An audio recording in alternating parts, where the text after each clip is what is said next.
Hi, welcome. As you might already know, I went to PAX for 3 or 4 days. It's been pretty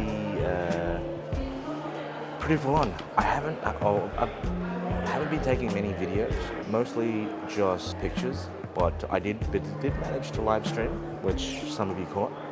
And I think for now, we're at Sunday now, so last day of PAX, I'll try and go over what we basically did. Now, as many of you know, it's usually our Switch It Up Sundays, but we're all here, except for Kwoli, who refuses to give us a... No, I'm not going to get into it. But yeah, I think the plan for now, I'm going to try and get some B-roll around, go to the exhibition center, maybe a few snaps, and then attend the Mario Kart tournament that none of our guys made, but show some support. And then I'll try and wrap it up back at the hotel. Also, I forgot. See if I get any reaction with this from the boys. Right?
I lied. Not in a hotel, obviously. Mind the mess. There, I've yet to unpack fully. I've unpacked some, not all of it. I was too tired to do a recap in the hotel, but here we are. All right, I'll try and speedrun this because I have like a ton of footage. So I'll see what I can fit. Okay, so PAX. First time since 2013. So I flew into Melbourne on a Friday. Okay, I had an alarm set for my flight. I slept through the alarm. And I was so mad. I was like teary-eyed mad. I took my chances and went to the airport to, see if I can get myself another flight. So there I was. She was like, "Oh, you wanna cancel your flight?" And I'm like, "Yeah, because I missed it, but I want to get to Melbourne today." And she says, "So you don't want to get on this flight?" And I'm like, "I'm sorry." "Yeah, your flight is leaving in an hour." And I was like, "I thought I missed it." "No, it got delayed by a couple of hours, so you've actually just come in time." And I just like felt my soul come back to my body. So that was like it's probably the only time that I've ever been so happy to have a public transport delay. But anyway, everything else was like smooth sailing from there. Landed, checked into my hostel, and I went off on a photo shoot. I met up with someone that I reached out to on social media, who was starting out as a TV extra and who wanted to maybe move into like film and TV. And so I took pictures of her around the city and took photos that she might want to use for her social media. So I went back to the hostel and checked out the bar that they had in the basement, which was, to be honest, was looking pretty nice. Went down there and, got myself a nice glass of wine and then sent a message out to the boys, see where they're at. It turns out they're already out drinking. So as soon as I finished the wine, went up and met up with Jono, Dopey Dill, and Damo, who are the Switch It Up Sunday regulars, minus Paul Equan, because, he didn't... I'm not getting into that.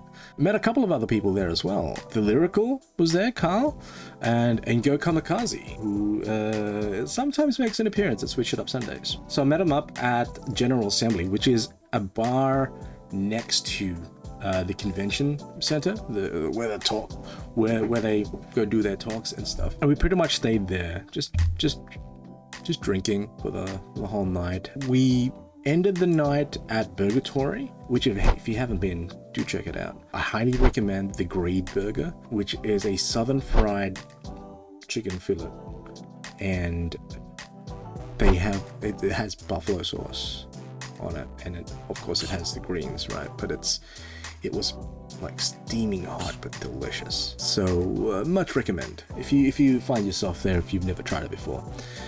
Stayed there and then somehow ending up at Ocean's 12 over at the Crown Casino, where Dopey Dill and I ordered like probably the strongest cocktails that I've ever had. Like talking about it, I can feel it. I can feel it right here.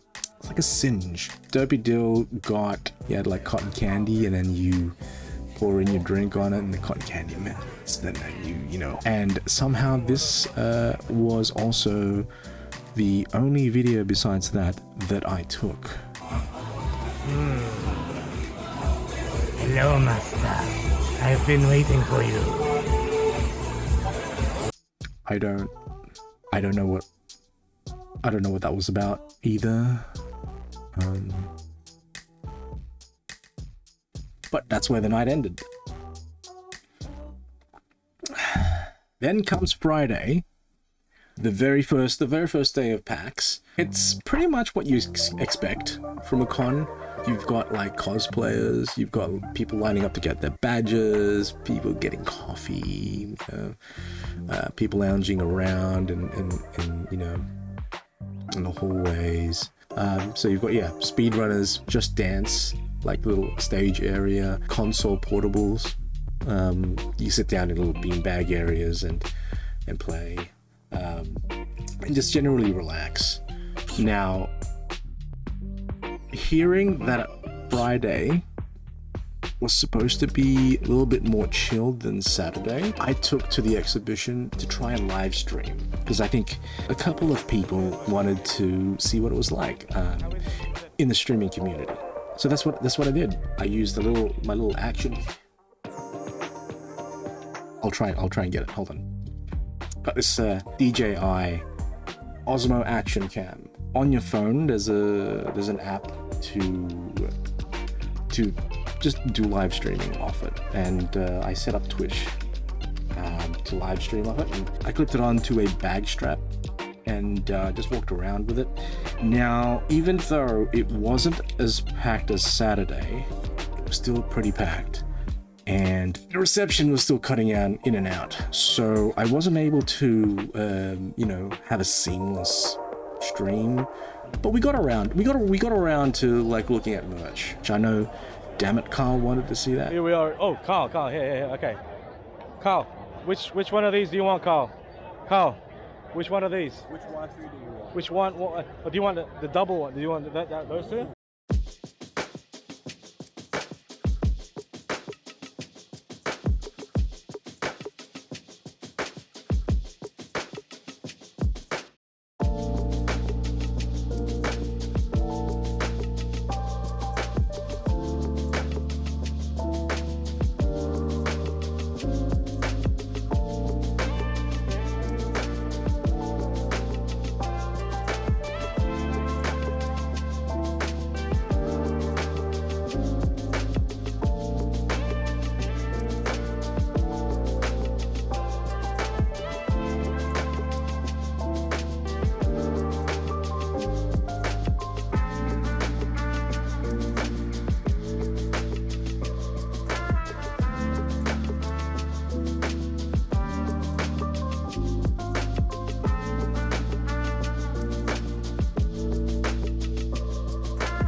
just generally what is in the exhibition center. So the usual suspects with their, Sega. They had a new Like a Dragon game that you had to line up for. Nintendo were there. They had a new Mario game that you had to line up for. It was actually, there was a lot of lines for merch as well, which I'd never seen before. But maybe that's because I haven't been to a con in a long time. Maybe that's a norm now. But a lot of PC retailers there as well. The usual suspects. You've got Aftershock, LG, which were showing off like their ultra-wide screens. They had a few games that they were showing off, like racing sims, and they had a caged-off area specifically for Starfield, Audio-Technica, Crunchyroll, Yamaha were there as well. They actually had an interesting booth set up. They had like drum sets and musical instruments hooked up to I think they were hooked up to games or like gamified music experiences, which was interesting. There was also like a whole hall dedicated to like tabletop gaming, which is pretty cool. You might have seen in the B-roll footage at the beginning, there was like there are like some D20s that you could buy. Lots of places where you could learn how to play certain tabletop games and how to play D&D as well. So that was a fun area. They had classic games consoles as well, and inside the classic games consoles there was like retro computers as well that you could like play with. They had the old Doom playing in one of them. They had like other retro games that were I couldn't even tell you. They had like Ataris on display, pinball machines, and old school paraphernalia. It was a I don't want to show my age, but it was quite nostalgic, actually. So anyway, walking through, Twitch had a partners lounge area. Just around there, I bumped into Kwoli and Bubbell, and we just exchange pleasantries and such. And then she just mentions that she anyway, here's the footage. I saw Jono and Kwan. Yeah, Kwan is here. Yeah, I saw Son of a Kwan. bitch. No, wait, or was it Genghis? Did I call him Kwan and it was Genghis? Was he wearing a hat? A brim hat? He was wearing a beautiful brown. That's Twan. That's Kwan? Twan. Who? Twan. With a It's T. Paulero. No. It's Genghis. Genghis.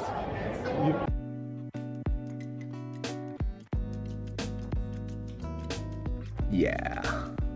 So anyway, I took the stream out to the indie dev areas, and I've mentioned this before. I haven't been to a con in a long time, and there was far more indie games than I was expecting. Some standouts was The Godfeather, which there's a demo of that out right now. Conscript, this Tavern Keeper, and Arala, which was a cozy little like island game. You play as a turnip and you help NPCs around the island connect with each other. There's far more than like I can name off the top of my head, but if you caught the stream, you would know that the stream was cutting out a lot, and I just had enough. So I ended the stream there and continue on my search for free shit, which, spoiler alert, I didn't get much. I only got these on the last day, but I got a Cooler Master little like bag. It's pretty cool. I could use it for something, you know. This one's a standout though. It's a nice little snapback hat. The thing to do with these is to keep the stickers on. If I've learned anything from Key and Peele, still has that new smell. So yeah, I also got this little keycap thing from Keychron. Little Keychron, little keyring, Keychron, get it? Keyring, Keychron.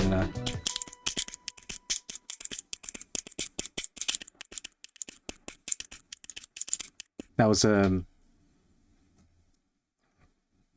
that was the Vega, the background music for Vega, the the fighter in Street Fighter 2.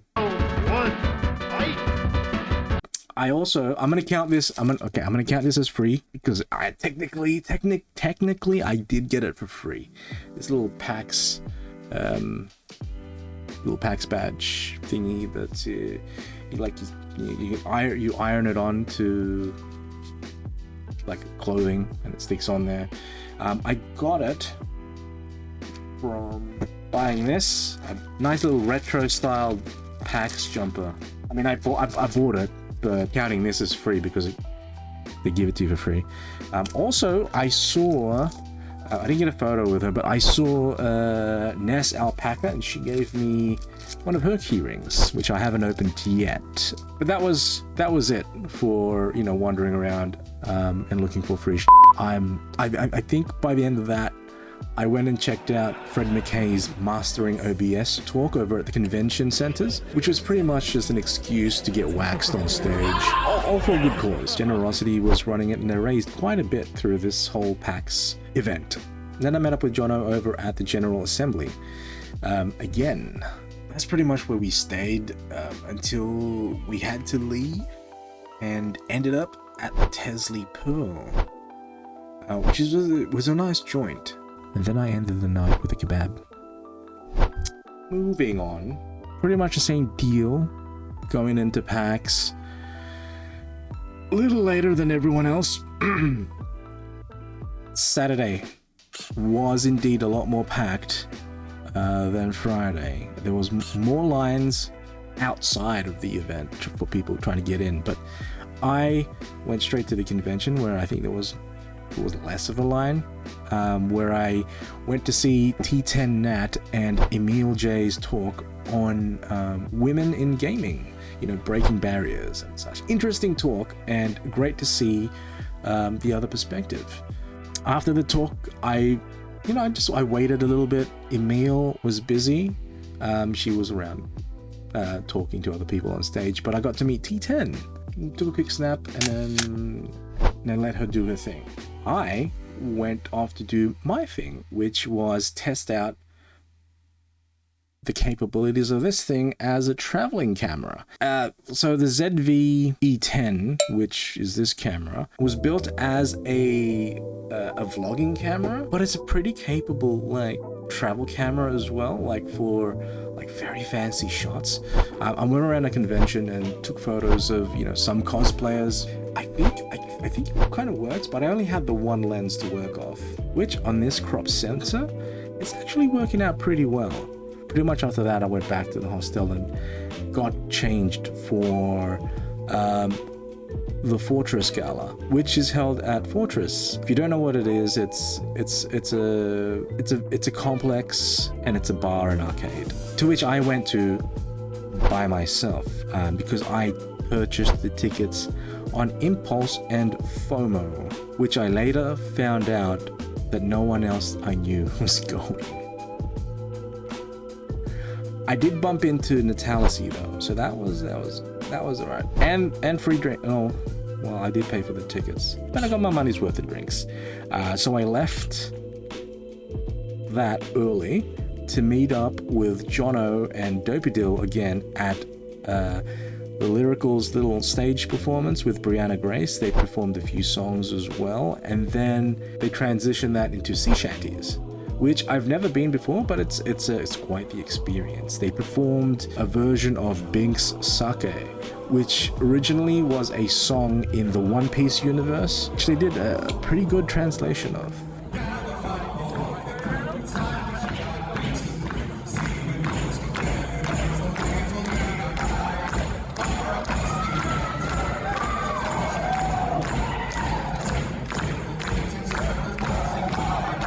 Now with Sea Shanties, the crowd is encouraged to actually come out and, you know, sing along and sort of like form a mini mosh pit. It was quite the experience. But I left that early to meet up with Zeta, who was another fellow streamer who lives out in Melbourne. And then we walked out to meet Shebrew because we actually set up a little dinner that, you know, little Korean barbecue. I've actually been craving Korean barbecue since landing.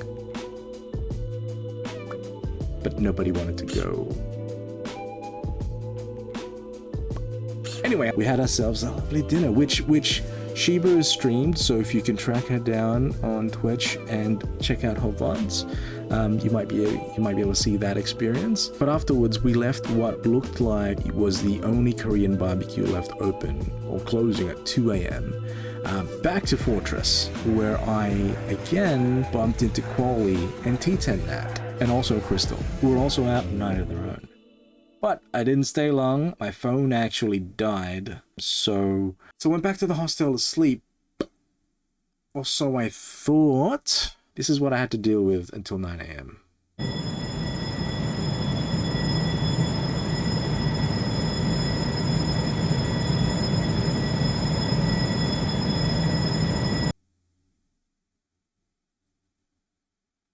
Yep. No one came and sorted that out until 9 a.m. That was going on since 3 a.m. Good times. So that brings us to Sunday morning. Dragged myself out of the hostel and into T10 Nat's other panel that she was talking to about being a content creator instead of a doctor. Interesting talk again, after which I went and got changed into Orange Shy Guy. It's a character that I always choose in Mario Kart on our Switch It Up Sundays, but I didn't get any footage or photos. Went to check out the Mario Kart tournament, and then I went back to meet up with Kwoli's community as well. They wanted to get a group photo with Kwoli, so we went and got that. Did a few TikToks as well. I didn't do a TikTok, but there was TikToks being done. And then I went out and checked out a place that I'd been eyeing since I landed in Melbourne and walked out on the Yarra. Now, this place is called Asado, and if you haven't had Asado before, it's Argentinian beef ribs barbecue, and it's usually served with chimichurri and some salsa. They made me this nice passion fruit cocktail, not too strong. It was like brilliant. Food was good, pricey though, but good. Met up with Dill again, Dopey Dill, and the Lyrical at this place called Mission to Seafarers, which they had a dome building which we went into. It was really dark. There weren't any lights. We had some drinks, and the sound sort of just like reverberates everywhere, and it was like a surround sound system. And we started doing a mini Sea Shanty in there. It was quite an experience. But shortly after that, we all left to get kebabs. As you do when it's close to 12 apparently in Melbourne. And then packed up a little back at the hostel and shortly went to bed. Which brings us to Monday, the last day in Melbourne, which pretty much just got booted out of my hostel 6 hours before my flight, which was okay. They held onto my luggage for me, which was good. Walked around Melbourne for a bit. Had a fancy pork belly brulee lunch from a place that I found in a nice little laneway called Durgraves, I think. And then pretty much left, hopped on a plane and got back to Sydney, and I got sick and recovered. 5 days later and still yet to fully unpack and in more mess than I left. But anyway, that's been my PAX experience, more or less. I hope you enjoyed this little recap video. Let me know what your experience was like, and come around again next time. It'll be fun.